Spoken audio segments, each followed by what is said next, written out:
আসসালামু আলাইকুম। জাজি কিচেন আপনাদেরকে আবারও ওয়েলকাম জানাই। আশা করি আপনারা সবাই ভালো আছেন। আজকে আমি আপনাদের জন্য নিয়ে এসেছি মুগলাই পরোটা। মুগলাই পরোটা খেতে অসম্ভব মজা, ছোট বড় সবাই খুব বেশি পছন্দ করে।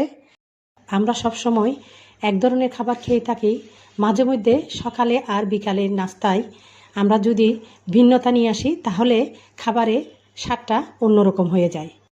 বাসায় কিভাবে পারফেক্টলি মোগলাই পরোটা তৈরি করবেন সেই রেসিপিটা শেয়ার করব।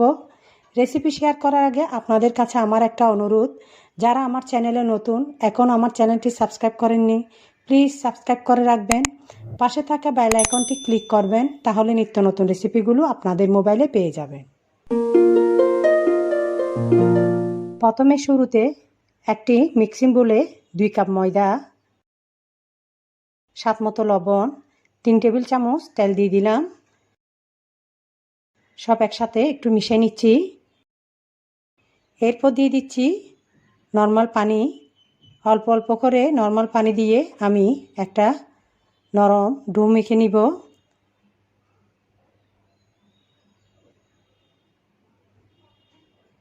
ডোটা একেবারে তুলতুলে নরম হতে হবে, যেন শক্ত না হয়। মাখানো শেষ। একটি বাটিতে 3টা ডিম ভেঙে নিলাম। এখন এর মাঝে দিয়ে দিচ্ছি হাফ কাপ পেঁয়াজ কুচি, 2 টেবিল চামচ কাঁচামরিচ কুচি, 2 টেবিল চামচ ধনেপাতা কুচি, 2 টেবিল চামচ টমেটো কুচি, স্বাদ মতো লবণ।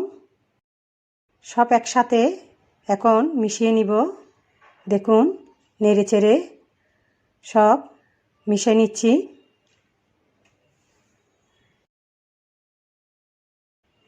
মিশানো শেষ। এখন এক সাইডে রেখে দিব। এখন খামিটা নিয়ে ভালো করে মথে নিব। এই খামিটা আপনারা সিঙ্গারার খামির মতো ধরবেন না, একটু নরম করে ধরবেন। এখন হাত দিয়ে ভালো করে মথে নিচ্ছি।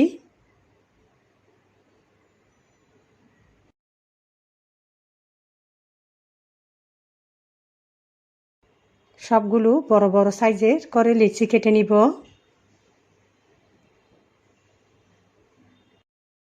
এখন হাত দিয়ে গোল গোল রাউন্ড শেপ করে নিচ্ছি, যাতে রুটি বেলতে সহজ হয়।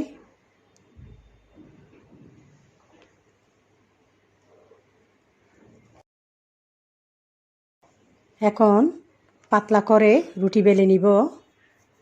আমরা যেভাবে বাসায় রুটি খাই সেভাবে না, এর চেয়ে পাতলা হতে হবে।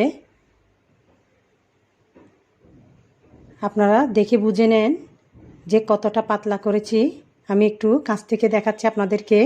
একেবারে পাতলা একটা রুটি বেলা হয়ে গেছে আমার।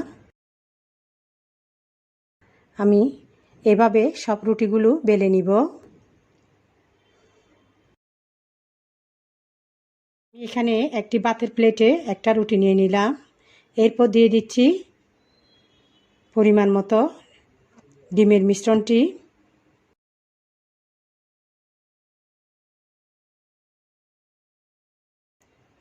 এখন রুটি একটা ভাঁজ করে নিলাম, আবার এপিঠ থেকে একটা ভাঁজ করে নিলাম। দেখুন, উভয় সাইডে একটু পানি লাগিয়ে আবারও ভাঁজ করে নিব।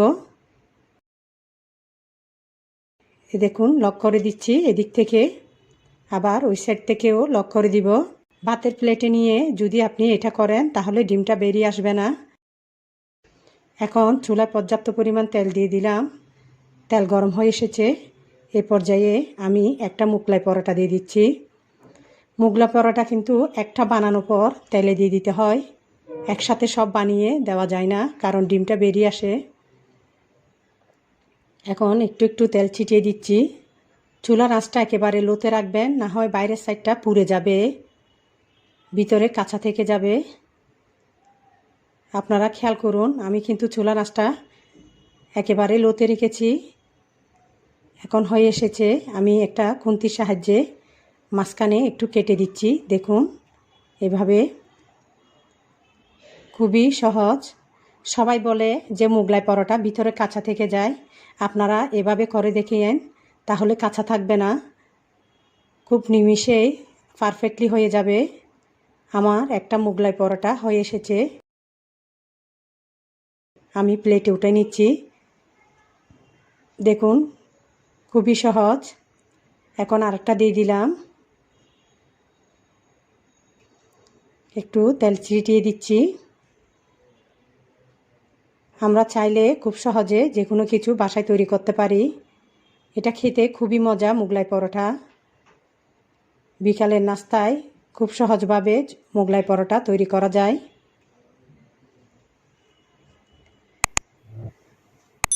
আমার মোগলাই পরোটা রেডি।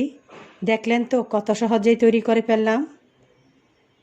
আপনারা বাসায় ট্রাই করে দেখবেন, ফ্রেন্ডস এবং ফ্যামিলির সাথে শেয়ার করবেন। রেসিপি সংক্রান্ত কোনো প্রশ্ন থাকলে অবশ্যই কমেন্ট বক্সে কমেন্ট করে জানাবেন। আশা করি আজকের রেসিপিটা আপনাদের ভালো লেগেছে। খেতে অসম্ভব মজা, যে কোনো কেউ এই মোগলাই পরোটা খুব পছন্দ করে।